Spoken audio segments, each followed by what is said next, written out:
Go. So this is a slide room. This is a slide room seal. If this is going to be open and out, you were saying for like a week and a half at a time, the sun's going to be hitting on this for an entire week.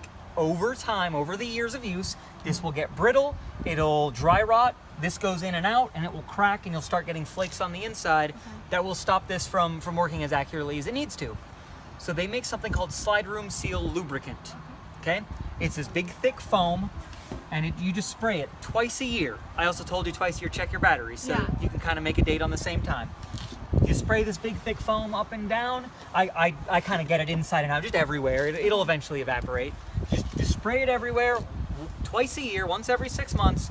It's going to lubricate it and make it more resistant to the sun and keep it fresh for you. Do you have to do it when the slide's open?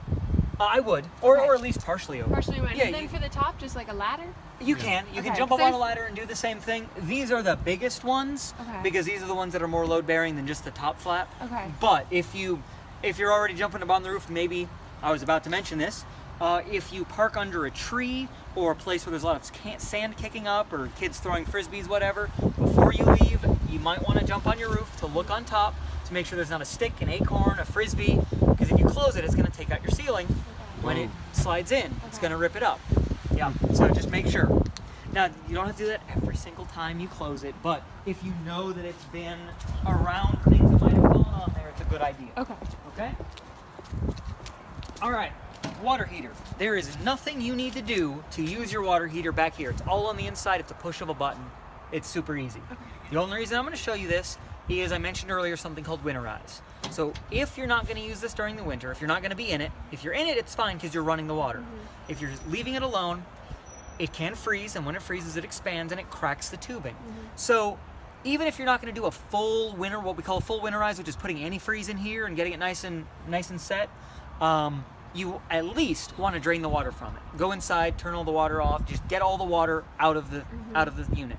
The problem is there is still water inside your water heater. Even if you drain the water out, there's still water sitting inside this. So you get you can use a pair of pliers, but I prefer to use a ratchet set and get a 15-16 socket that goes right up in there. That's just a plug, and this just turns out.